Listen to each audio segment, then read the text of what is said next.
Halo guys, welcome back again to my channel bersama saya Hansan di sini, dan seperti biasanya setiap harinya saya akan buatkan video seputar cryptocurrency.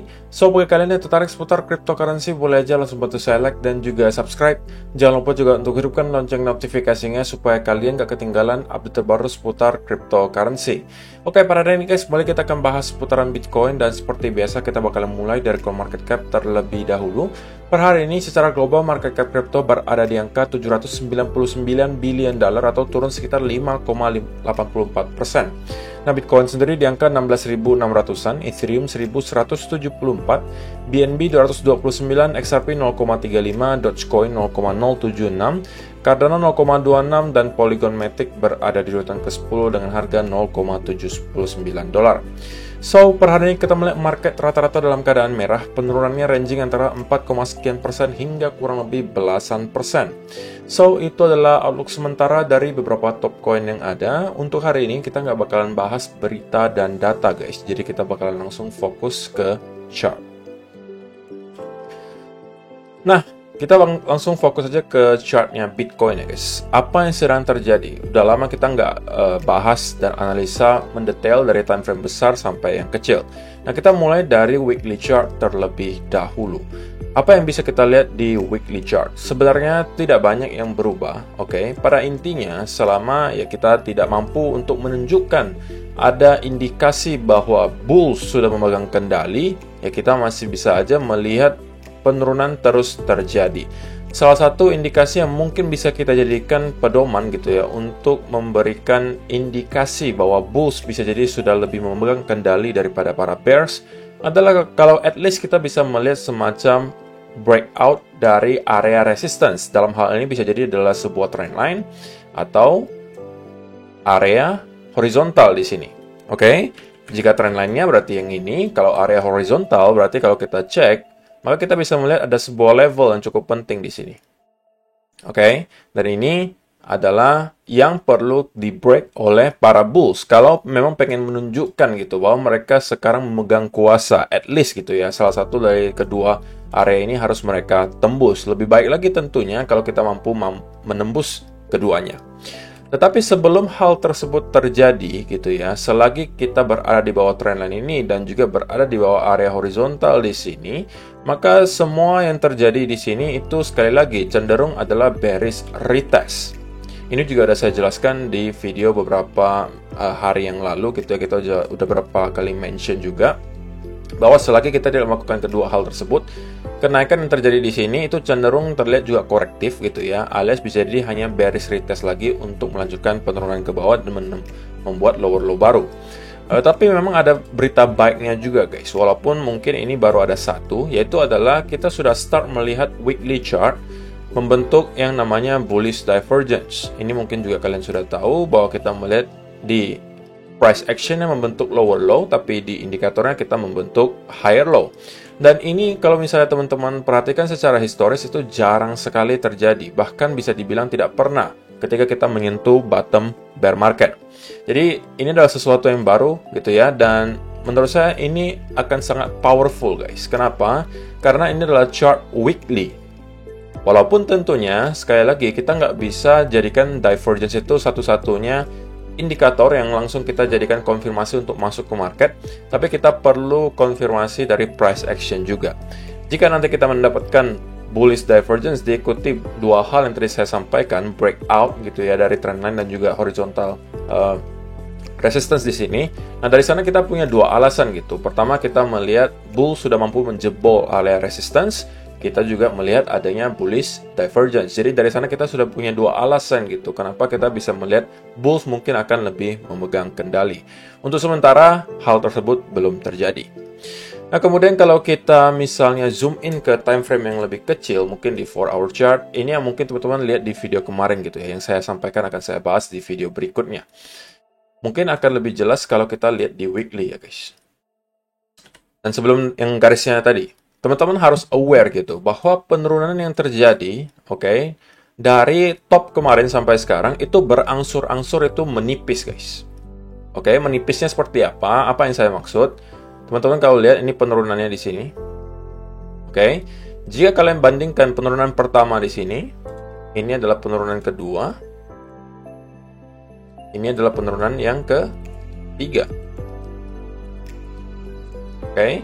Jadi penurunan yang terjadi di sini tidak lagi sedalam yang di sini. Yang di sini juga tidak lagi sedalam yang di sini. Ini secara logika menunjukkan bahwa selling pressure memang sekarang sudah jauh berkurang jika kita bandingkan ketika Bitcoin masih berada di area 68.000 atau di sekitaran 48.000. Sudah jauh sekali berkurang, gitu ya. Dan sebenarnya pattern yang serupa selalu berulang, guys. Kalau misalnya kalian lihat di daily gitu ya, kita selalu mendapatkan ada impulsive move ke bawah, diikuti konsolidasi, kemudian kita membentuk trend line, kita drop lagi, konsolidasi lagi, membentuk trend line, kemudian kita drop lagi, ya kan? Ini juga sama, kita kemudian konsolidasi lagi, membentuk trend line, kemudian drop lagi, di sini juga sama, dan seterusnya. Sampai hari ini kita juga mengulangi sepertinya hal yang sama dengan yang terjadi beberapa kali sebelumnya. Makanya saya kemarin sampaikan bahwa selama kita tidak mampu melakukan kedua hal yang tadi saya mau gitu ya, dimana kita break out di trendline weekly sekaligus reclaim di atas area 18.500, maka semua yang terjadi di sini bisa jadi hanya sebuah bearish retest. Terlebih lagi kalau kita sudah breakdown di bawah trendline di sini, maka kita bisa kalau saya pribadi ya melihatnya kemungkinan Bitcoin bakalan at least gitu ya untuk kembali nge-retest area low terakhirnya di sini. Oke, karena bisa jadi kali ini kita tidak menembus ke lower low baru, guys. Chance-nya ada gitu. Chance-nya ada, kita tidak langsung menembus ke lower low baru seperti yang kalau teman-teman lihat terjadi di sini. Oke, ini juga adalah pattern konsolidasi. Kita breakdown, tapi pada saat itu kita hanya kembali nge-retest ke area low terakhirnya dan tidak menembus lower low baru. Hal serupa juga bisa terjadi, tapi menurut saya at least Bitcoin akan kembali ke sekitaran area 15.500. Lalu apa yang bisa membuat saya semakin yakin kalau hal ini akan terjadi gitu ya, kalau kita akan kembali ke sekitaran area tersebut? Maka saya pengen melihat ada semacam konsolidasi yang terjadi di bawah area trendline ini. Nah, kalau kita ambil contoh beberapa kali sebelumnya, maka mungkin kita bisa mencari, ini tidak termasuk, oke? Yang model-model seperti ini, guys. Nah, ini. Kita mendapatkan breakdown, kemudian ada konsolidasi membentuk bearish continuation pattern. Down lagi, kemudian ada bear flag, ini juga bisa dijadikan salah satunya gitu ya. Pada intinya semacam konsolidasi yang menunjukkan bahwa market sudah mampu menerima harga tersebut gitu ya. Ini juga sama, kita breakdown dari trend line, kemudian kita konsolidasi, drop, konsolidasi, drop, konsolidasi, drop gitu ya. Di sini juga sama, kita drop, kemudian kita mendapatkan konsolidasi. Jadi kalau ada semacam konsolidasi terjadi di bawah area trendline di sini, itu semakin kuat menunjukkan bahwa kemungkinan kita bakalan bisa melihat Bitcoin kembali drop, nyampainya ke sekitaran area 15.500 untuk kembali nge-retest area support terakhirnya gitu ya. Tetapi untuk sementara, kalau kita zoom in ke time frame yang kecil, mungkin di 15 minute chart, maka kita bisa ketemu bahwa Bitcoin sudah sekarang melihat adanya bullish divergence di 15 minute chart gitu ya. Dimana di price actionnya kita terus membentuk lower low, di indikatornya kita sudah membentuk higher low. So untuk sementara secara short term bagi saya gitu ya, kita sudah dekat dengan local bottom harusnya, guys. Oke. Di sekitaran area di sini bagi saya sudah adalah area yang cukup baik menurut saya untuk kita bisa melihat semacam bounce terjadi. Oke. Kalau kita lihat di 1 hour chart, ya kita juga udah sell off-nya lumayan kenceng gitu ya. Dan sekarang kita harusnya berada yang kalau misalnya kita lihat di 1 hour bisa jadi juga semacam area support di sini. Dan untuk sementara yang bisa saya expect terjadi berikutnya adalah di sekitaran area di sini kita akan mendapatkan semacam pullback dulu ke atas, guys. Oke. Pullback dulu ke atas, menurut saya bisa jadi kemungkinan at least break di atas 16.946 di sini. Oke. Atau terakhirnya di sekitaran 17.000, mungkin kembali untuk nge-retest trend line-nya. Baru dari sini kita akan start lagi untuk kembali drop. Nah, kalau senario paling idealnya bagi saya adalah yang ini, guys. Kalau ini sampai terjadi kita kembali retest, bagi saya ini adalah sebuah chance yang cukup baik untuk start kembali mencari peluang untuk short. Kalau teman-teman kemarin mungkin belum sempat masuk di sekitaran area di sini yang kita kategorikan sebagai bearish pennant, atau mungkin teman-teman juga nggak sempat masuk di sini gitu ya. Ya sudah, mungkin sekarang bukan saatnya untuk kembali short gitu ya. Dan teman-teman mungkin bisa menunggu konsolidasinya di sini. Oke. dan dari sana mungkin ini bisa menjadi peluang untuk short, dan bagi saya untuk targetnya bisa jadi nyampe ke sekitaran area low terakhir. Nah, untuk invalidasinya seperti apa? Invalidasinya adalah kalau misalnya kita mendapatkan ada tiba-tiba semacam impulsive move gitu ya.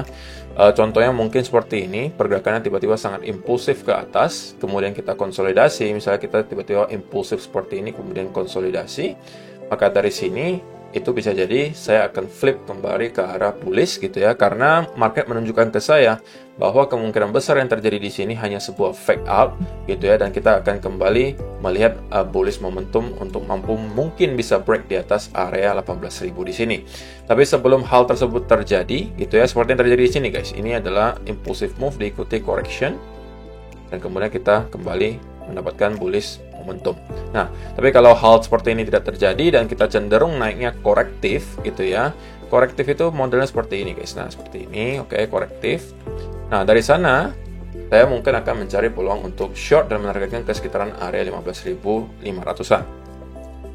Nah, kalau itu sampai jebol guys, maka kalau dari segi daily chartnya sendiri, maka kita bisa melihat next area yang harusnya akan provide some major support itu ada di sekitaran 12 sampai sekitaran area 13.000. 12 sampai 13.000 itu adalah range yang harusnya akan provide some major support. Oke, kalau kalian mau range yang lebih besar tentunya 10 sampai 13.000. Itu adalah menurut saya area yang sangat krusial juga. Kenapa? Karena kemungkinan sudah banyak sekali orang-orang yang menunggu untuk buy di sekitaran area tersebut. Walaupun tentunya kalau misalnya teman-teman mengatakan, tapi kan kata orang senarionya bisa jadi sampai 8.000 kok. Ada yang bilang 6.000, ada yang bilang 3.500. Ya, kalau ditanya probability-nya ada nggak nyampe ke sana? Ya ada gitu. Bisa aja terjadi, tidak ada yang tidak mungkin. Tapi untuk sementara bagi saya probability-nya untuk kita nyampe ke sekitaran 6.000 atau 3.000 dolar itu masih terlihat cukup kecil guys. Oke, kalau misalnya kalian mengatakan kita weak ke sekitaran 9.000 atau 8.000 sekian, itu saya masih cukup percaya gitu ya. Karena ya sah-sah saja, wajar-wajar saja gitu ya. Kalau misalnya sebenarnya kita cuma mau nyampe ke 10.000, tapi market maker memaksa mendorong ke sekitaran 9.000 atau 8.500 untuk meliquid orang-orang yang mungkin pakai leverage terlalu besar gitu ya. Dan ketika semuanya sudah kecuci, baru tiba-tiba kita akan ditarik lagi ke atas. Gitu ya. Jadi untuk sementara saya rasa itu aja yang perlu kalian ketahui guys untuk outlook Bitcoin menurut saya. Jadi untuk sementara pullback menurut saya akan sangat make sense terjadi di sekitaran area di sini menuju ke sekitaran area 16.900 atau di sekitaran 17.100 atau bahkan kita bisa kembali nge-retest ke area trendline di sini. Tapi semuanya bagi saya kalau misalnya kita naik dalam bentuk corrective move itu adalah sebuah chance untuk kembali masuk ke short sebelum konsolidasi ini terinvalidasi gitu ya, sebelum juga breakdown ini terinvalidasi. Invalidasinya simple, bahwa kita kembali naik ke atas dalam manner yang cukup impulsif gitu ya, seperti yang tadi saya udah kasih contohnya. Nah, kalau itu yang terjadi, mungkin kita bisa kembali flip ke arah bullish gitu ya. Tapi untuk sementara probability-nya lebih tinggi adalah bearish untuk data yang ada sekarang gitu ya. So, untuk sementara, itu aja yang perlu saya sampaikan guys. Terima kasih yang sudah menonton sampai selesai. Semoga bermanfaat video hari ini dan kita bakalan ketemu lagi di video yang berikutnya. Bye-bye.